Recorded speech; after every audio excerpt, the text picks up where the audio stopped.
अब चलते हैं प्रश्न नंबर 10, एक्सरसाइज 1.2। प्रश्न नंबर 10 क्या कहता है? प्रश्न नंबर 10 कहता है कि एक सेट है ए सेट है, सारे के सारे सारे के सारे वास्तविक संख्याएं सिवाय 3 के, और एक सेट है बी, सारी वास्तविक संख्याएं सिवाय संख्या 1 के। तो एक सेट ए है, एक सेट बी है, एक फंक्शन ए से बी में डिफाइंड है इस तरह से कि f(x) बराबर x minus 2 upon x minus 3। आपसे पूछा गया है कि ये फंक्शन एकेकी आच्छादक है या नहीं है। तो पहले बात करते हैं एकेकी की। x जो मेंबर होगा सेट A का, और f(x) जो रिज़ल्ट आएगा वो मेंबर होगा आपका B का, सेट B का। तो एकेकी के लिए मैंने जैसे बताया था कि हम कोई भी दो मेंबर लेते हैं सेट A के, सच दैट f(x1) बराबर f(x2)। यहाँ पर मान रखेंगे f(x1) का मतलब x1 minus 2 upon x1 minus 3, और f(x2) का मतलब x2 minus 2 upon x2 minus 3।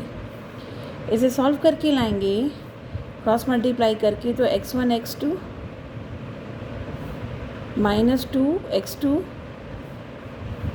Minus 3 x1 plus 6। इधर होगा x1 x2 minus 2 x1 minus 3 x2 plus 6।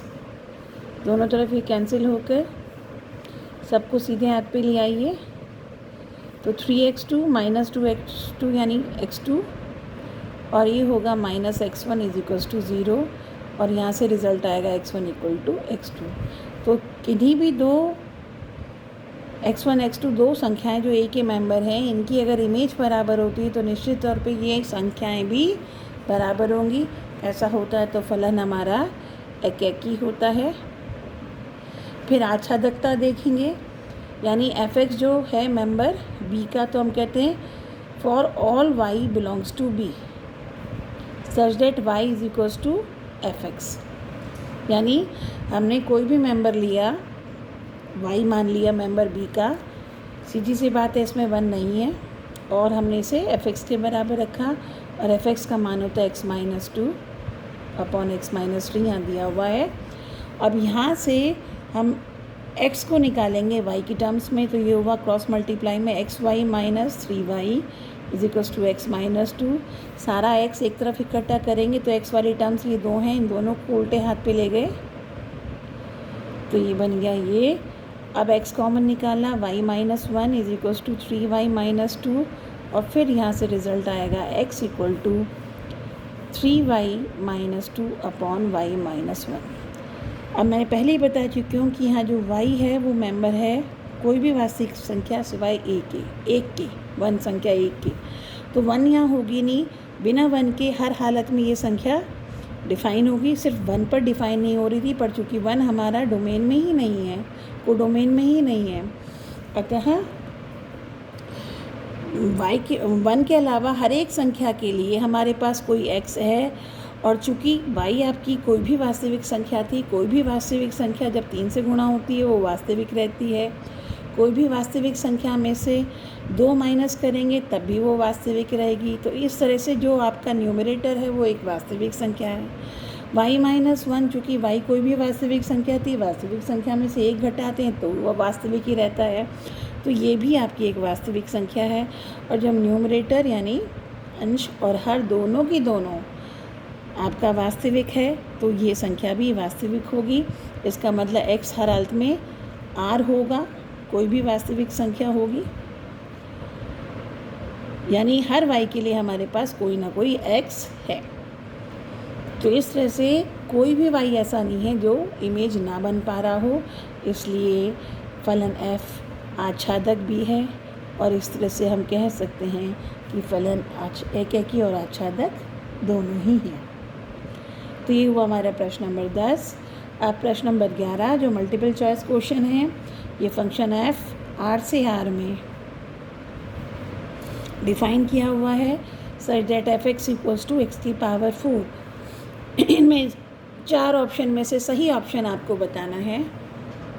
आपको ये बताना है कि ये फलन एक ही है या नहीं है, आच्छादक है या नहीं है, दोनों हैं या नहीं, दोनों ही नहीं है।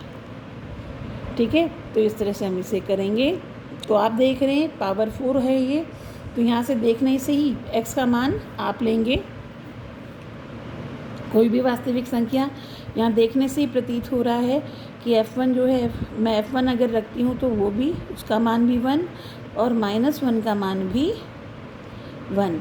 तो दो अलग अलग संख्याओं की एक ही इमेज बन रही है, अतः ये एकाकी नहीं है, वरन ये क्या है, बहु एक है। बात करते हैं आच्छादकता पर। x की घात 4 हम जानते हैं कि किसी भी x की पावर 2 ही अगर होता तो हर हालत में संख्या पॉजिटिव हो गया था। f(x) x की घात 2 पे ही पॉजिटिव होता है, यहाँ तो पावर 4 है, यानी हम कहेंगे कि f(x) इक्वल टू x की घात 2 की पावर 2 ये होता है। ठीक है, अब हम अगर मान लीजिए मैं f(x) कोई भी वास्तविक संख्या में अगर मैं कोई भी नेगेटिव संख्या लूँ, माना f(x) बराबर -1 है, तो x की घात 4 बराबर -1, तो x बराबर -1 की घात 1/4। अब ऐसी कोई संख्या नहीं है जो वास्तविक संख्या नहीं है जिसकी घात 4 -1 के बराबर हो। अतः जितने भी नेगेटिव नंबर हैं, कम से कम -1 तो मैंने बता ही दिया कि ऐसी संख्या है जो किसी की इमेज नहीं बन रही। इसके बाद आप समझ सकते हैं कि कितने भी नेगेटिव संख्याएं हैं, यानी जितनी नेगेटिव वास्तविक संख्याएं हैं वे कोई इमेज नहीं बनेंगी। तो जब कोई भी एक संख्या भी इमेज नहीं बन रही है कोडोमेन में, तो हर हालत में फंक्शन आच्छादक भी नहीं होगा, बल्कि वह अंतःक्षेपी होगा। इस तरह से इसका जो डी पार्ट है वो करेक्ट है कि ना तो ये आच्छादक है और ना ही ये एकेकी है। इसी तरह से प्रश्न नंबर 12 जो आखिरी प्रश्न है इस एक्सरसाइज का, उसे आप देखेंगे। बहुत सिंपल क्वेश्चन है, कई बार कर भी चुके हैं। f एक फंक्शन R से R में इस तरह से डिफाइन है कि f(x) बराबर 3x है।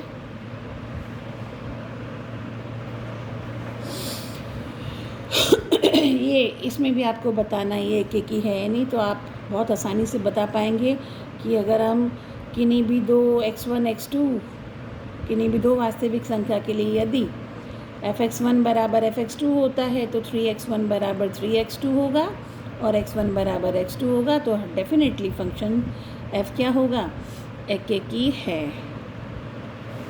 फिर कोई भी y ले लिया, for all y belongs to codomain. Codomain में हमने कोई भी y ले लिया सच दैट 3x बराबर y, और तो x किसके बराबर होगा, y/3।